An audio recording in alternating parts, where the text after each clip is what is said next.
Sahabat Hikmah, tak ada manusia yang bisa menebak jalan hidupnya. Ada yang tetap lurus di jalan Allah dan Rasul-Nya, ada pula yang berkelok-kelok bergelimang kemaksiatan dan dosa. Dan semuanya pun bisa saja berubah atas kehendak Allah Subhanahu wa Ta'ala, Sang Pembolak-balik hati. Nah, bagaimana orang-orang yang kita kenal bisa menjaga keistiqomahan dirinya? Siapa yang tak kenal Arie Untung, selebriti tanah air yang begitu antusias mendalami ajaran agama Islam? Berbeda jauh dengan masa lalunya yang dikenal sebagai video joki di salah satu stasiun televisi. Saat itu, orientasi Arie hanyalah mengejar informasi terbaru akan dunia hiburan, khususnya perkembangan dan musik terkini. Apalagi akses informasi hiburan begitu mudah ia dapatkan saat bekerja di dunia hiburan. Inilah yang diakui membuatnya terlena dari menjalankan kewajiban ibadah. Ia paham betul waktu untuk sholat, namun justru sering melupakannya. Begitu juga dengan bacaan ayat-ayat Al-Quran dan kajian keilmuan Islam. Ia pun merasa terganggu. Memang waktu kecil tuh bukan sekolah pesantren ya, sekolah biasa. Kemudian di masa bergaul juga general gitu ya. Kemudian juga pas bekerja di salah satu stasiun TV musik dulu kan, yang internasional gitu ibaratnya. Jadi akses informasi kemana-mana mudah gitu. Dan tentunya juga diakses informasi itu kan yang paling mudah diakses hiburan ya. Jadi seolah-olah ketika hidup itu yang paling target utama tuh visinya untuk kita biar cool, biar keren, biar bahagianya itu ya di titik level hiburan tertinggi gitulah ibaratnya. Jauh dari dunia ngaji tuh syuting, break sholat, itu karena terganggu, ngabisin waktu gitu. Atau ya gitulah, misalnya lagi jalan tiba-tiba dia nutup jalan lagi pengajian gitu, kita kayak aduh lebay banget sih gitu. Tapi menurut saya dulu emang sukanya nge-challenge orang ngaji lah gitu. Emang apa sih kalau ngaji kenapa ya gitu, suka debat lah gitu. Tapi walaupun begitu saya termasuk orang yang ingat sholat gitu. Jadi kalau misalnya azannya siang saya inget tuh azan zuhur gitu. Kalau azannya sore saya inget azan asar gitu. Inget doang cuma sholatnya belum tentu gitu. Jadi inget sholat gitu. Tahun 2017 menjadi titik balik bagi Arie untuk memulai jalan hijrahnya. Perlahan ia pun berubah menjadi senang memperdalam ilmu Islam. Keinginan ini muncul begitu saja saat merayakan ulang tahunnya. Waktu itu, suhu politik Pilkada Jakarta tengah memanas dengan adanya isu penistaan agama. Kasus ini membuatnya semakin penasaran untuk mempelajari dan mendalami agama Islam. Rasa penasaran ini pun membuatnya semakin jauh dari dunia hiburan yang ia geluti. Padahal saat itu Arie Untung tengah menanjak menggeluti profesi sebagai host dan komedian. Namun Arie Untung justru memutuskan untuk pamit dari dunia hiburan. Ia sudah merasa tak cocok dengan pekerjaannya itu karena ajaran agama Islam yang ia dalami. Saya waktu proses belajar itu merasa kok udah ngerasa nggak cocok gitu. Partner wanitanya harus seksi gitu kan gitu. Kalau kita sih sebenarnya mau seksi itu udah urusan masing-masing sih sebenarnya. Cuma kalau kita yang produksi kan gitu. Jadi main komedi nggak apa-apa. Cuma produksinya mungkin saya lagi nggak lagi gitu kan. Waktu itu sempet pemainnya saya hijabin sama TV-nya dibilang ini komedi buat Ramadan dia bilang gitu. Jadi udah gitu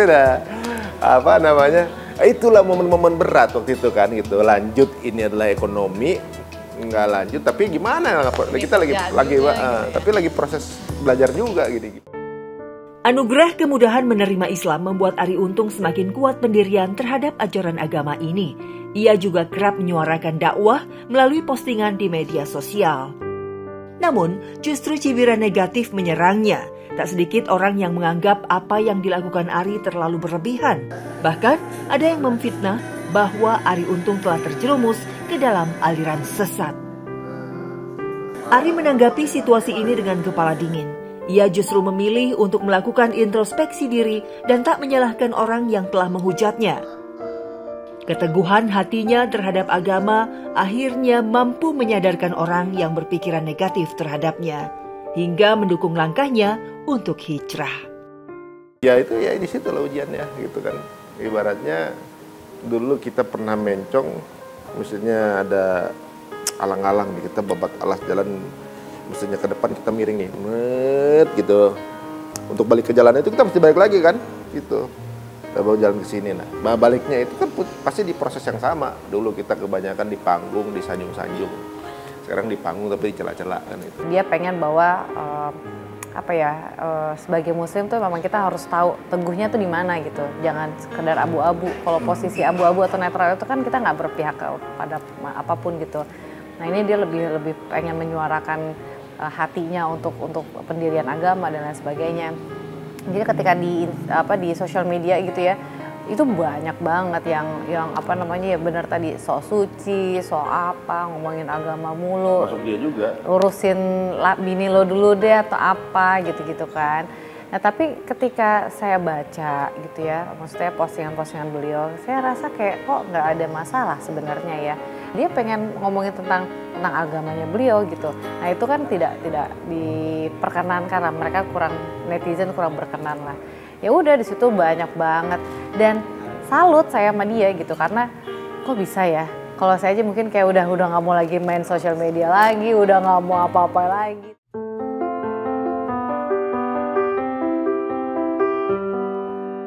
Beragama dalam satu kata adalah istiqamah. Teguh terus berada di atas kebenaran yang diyakini. Seorang sahabat bertanya kepada Nabi SAW, "Ya Rasulullah, qulli fil islami qawlan la as'alu anhu ahadan ghairak." Ya Rasulullah, katakan kepadaku satu kalimat yang aku tidak perlu tanya lagi kepada orang selain engkau. Nabi berkata, "Qul amantu billah thumma istaqim." Katakan berimanlah kepada Allah, lalu istiqamalah di atas jalan itu.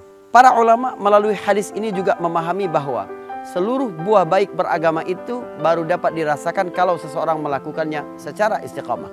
Ketika seseorang telah menetapkan dirinya untuk hijrah, meninggalkan perkara-perkara yang dulu dia kerjakan padahal Allah murkai, lalu dia menyadari itu adalah dosa, dia bertaubat, lalu dia berhijrah, melakukan perbuatan-perbuatan baik, itu dapat menghapus keburukan-keburukan. Makna keteguhan adalah bagaimana kita terus terhubung kepada Allah Subhanahu wa Ta'ala dan berkomitmen terus berada di dalam ketaatan dan menjauhi larangan-larangan. Dan jalan hijrah adalah jalan yang berliku. Artinya tidak mungkin ketika seseorang menetapkan untuk berhijrah tidak ada cibiran-cibiran dan celaan manusia. Tapi Allah Subhanahu wa Ta'ala berjanji, jika seseorang teguh mendapat cinta dari Allah Subhanahu wa Ta'ala, berjuang di jalannya, maka dia tidak takut dengan cibiran orang-orang yang mencibir. Allah Subhanahu wa Ta'ala menyebutkan ini di dalam surat Al-Maidah ayat 54. Ya ayyuhalladzina amanu may yartadda minkum an dinihi fasawfa ya'tillah biqaumin yuhibbuhum wa yuhibbuna adzillatin 'alal mu'minina 'izzatin 'alal kafirin yujahiduna fi sabilillah wa la yakhafuna laumata laim.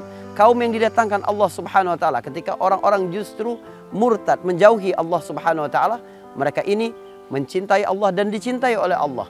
Mereka lembut kepada sesama mukmin dan keras kepada orang-orang kafir. Mereka juga berjihad di jalan Allah Subhanahu wa Ta'ala, wala yakhafuna laumata laim, dan tidak takut celaan orang-orang yang mencela. Keputusan hijrah yang telah diambil Arie Untung membuatnya ingin mengajak serta istrinya, Fenita Arie. Karir moncer istrinya sebagai host infotainment dan model kala itu masih dirasa kurang bagi Arie Untung. Ya, Fenita belum berminat untuk menutup aurat. Dan Arie pun kemudian mencoba meminta istrinya untuk mulai berhijab. Tapi tak semudah yang dibayangkan. Fenita sang istri justru menentangnya. Ia tak ingin kehilangan karir cemerlang setelah ia memakai hijab. Fenita pun mengakui tak lagi cocok memiliki suami seperti Arie Untung setelah membina rumah tangga puluhan tahun lamanya.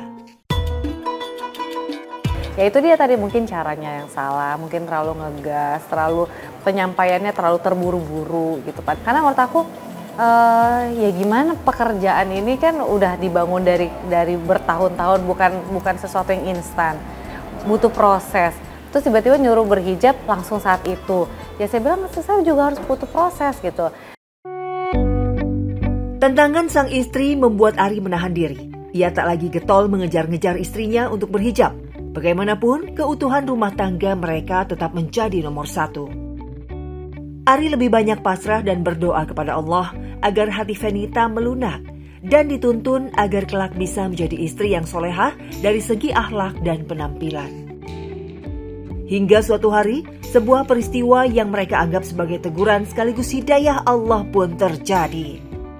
Memang saat itu saya lagi senang-senangnya bikin kopi yang V60 gitu, yang benar-benar yang bikin sendiri gitu. Nah itulah kejadian ketika saya lagi bikin kopi, ternyata si air panas di dalam teko itu tumpah di paha saya ini semua tuh, dua-duanya ini tumpah. Nah di situ benar-benar kejadiannya saya nggak pernah kesiram air panas, nggak pernah kepercik minyak yang langsung banyak juga, nggak pernah. Jadi sama sekali nggak punya pengalaman. Jadi nggak ngerti karena ketika pas buka celana tuh benar-benar kulit saya tuh udah kayak ngikut celana saya. Jadi ketika ngebuka tuh meleot kan karena terlalu panas, airnya panas banget dan ikut si celana itu jadi otomatis kegesek gitu kan ininya. Terus saya lihat langsung merah-merah gitu, saya cuma nggak ngerti gimana, saya cuma bisa teriak-teriak doang sakit.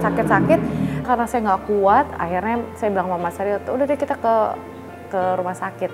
Nah di rumah sakit itulah saya merasakan bahwa ada ada istilahnya tuh pergolakan ya, pergolakan di hati saya tuh karena ya nggak ngerti kenapa, karena kan saya yakin sekali bahwa ini berkaitan sama apa yang mau saya lakuin gitu. Saya kan pengen berhijab segala macam, tiba-tiba ini apa? Saya sampai marah kan sama Allah gitu. Ya Allah, kenapa Engkau berikan ujian ini kepada aku gitu? Sedangkan hamba-Mu ini aku lagi mencoba loh, lagi mau belajar loh. Kenapa Engkau berikan ujian seperti ini? Ini kayak ada yang ngebisikin gitu, kayak ngebisikin bahwa ini tuh masih panasnya dunia loh. Masih panasnya air yang kamu didihin, nggak ada apa-apanya ketika kamu nanti harus masuk neraka, kamu harus dicelupin bolak-balik gitu di nanah yang panas segala macam. Di situ kan ingat ya kalau misalnya dulu masih kecil kan kita suka dibeliin buku kan surga neraka. Jadi aku tuh nggak tahu, ingat aja di situ. Kita tunggu lama banget dandannya gitu, kita tunggu di bawah, ada ibu saya, orang tua saya, ada orang tua dia juga gitu. Ditunggu di bawah, tiba-tiba keluar udah pakai kerudung, belum bisa tuh pakai kerudung gitu. Kita yang ya Rob, gitu. Rob ini dia gitu kan, kaget aja kemarin berantem. Kita minta nggak mau, kita pas sudah kita diemin aja malah pakai sendiri kan, kaget tuh udah kayak hadiah lah buat saya tuh. Jalan hijrah yang diambil pasangan selebriti Arie Untung dan Fenita Arie membuatnya tak lagi memilih mencari nafkah di dunia hiburan yang membesarkan nama keduanya. Hal ini membuat kondisi ekonomi tak lagi sekencang seperti semula. Keduanya tak putus asa untuk tetap mencari pintu rezeki hingga menjajaki peluang bisnis. Arie dan Fenita kemudian membangun bisnis di coffee shop, butik busana muslim, dan podcast. Beberapa program Arie Untung seperti Hijrah Fest pun ditujukan untuk pengembangan terhadap UMKM muslim. Mudah-mudahan bermanfaat untuk banyak orang karena pada dasarnya kita juga di sini kan ya insya Allah bisa menghidupi beberapa karyawan di sini dengan mungkin dia punya keluarga masing-masing ya. Ini kan tanggung jawab kita juga jadinya gitu. Jadi kita juga bikin usaha itu bukan berarti cuma mikirin cuan-cuan, keuntungan dan lain sebagainya, tapi bagaimana kebermanfaatan kita, terus keberkahan kita bareng-bareng. Jadi pengennya sih bisa lebih banyak manfaat itu sih. Tak hanya masalah ekonomi, saat Fenita Arie memutuskan hijrah dengan berhijab, justru keretakan rumah tangga mengemuka. Isu poligami menjadi isu menarik perhatian netizen di jagat sosial media. Mereka mengklarifikasi, itu hanya editan berita yang sengaja disetting untuk membuat kegaduhan di ranah sosial media. Keduanya sepakat akan membina rumah tangga harmonis dan tidak melakukan poligami. Dipotong-potong, terus ditambah lagi buzzer-buzzer yang bilang, wah tuh kan gara-gara belajar malah jadi poligami, gimana rasanya tuh Fenita gitu. Wah udah banyak banget. Terus saya, Sampai mama nanya ya? Sampai mama aku nanya, dia nggak nanya, cuma kan orang Palembang kan, nelfon. Terus aku masih jawab, ya waalaikumsalam, masih kayak santai. Dia bilang, oh ya udah berarti nggak ada apa-apa. Loh kenapa sih gitu kan? Nggak, kalau misalnya kamu jawabnya langsung nangis atau apa, oh berarti bener nih beritanya gitu. Jadi nggak usah ditanya, oh ya udah. Kalau orang tua kan udah paham kita ya. Nah dari situ aku ngeliat bahwa ya udah aku bilang sama Mas Sari, kalau aku sih belum siap, aku bilang gitu. Jadi kalau misalnya kamu kan bilangnya mencari keadilan, mau bisa berusaha adil. Kalau misalnya istri pertamanya aja udah belum siap terus ngerasa kayak nggak bakalan adil, emang kamu siap mau jalan ibadahnya? Enggak, aku kan mau jalanin dulu aja, itu kan sunnah. Mendingan aku jalanin wajib aja dulu, ya udah. Jadi aman. Dan itu jadi bercandaan mereka, maksudnya kayak biasalah teman-temannya. Kalau dulu tuh bisa cemburu banget kali atau apa. Tapi kayak sekarang tuh misalnya dia pergi nih, pergi sama siapa? Pergi sama teman-teman si A, B, C, D. Oh ya udah aku tahu. Udah beda ketika dulu misalnya mau pergi, nggak ngerti ya gitu, kayak beda aja. Jadi kayak, kok kamu tumben sih nggak nanya aku? Enggak, udah kamu juga pasti balik, kamu gituin aja udah.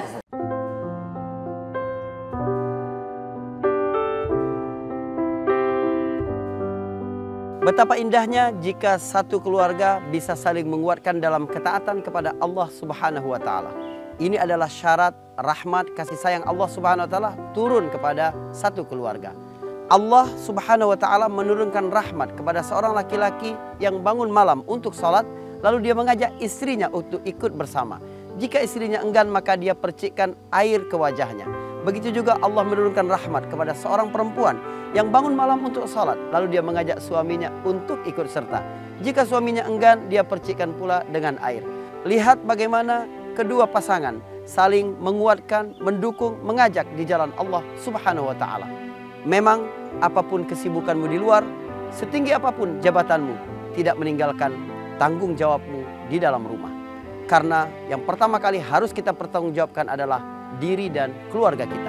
Menggali hikmah, menuai berkah. Assalamualaikum warahmatullahi wabarakatuh.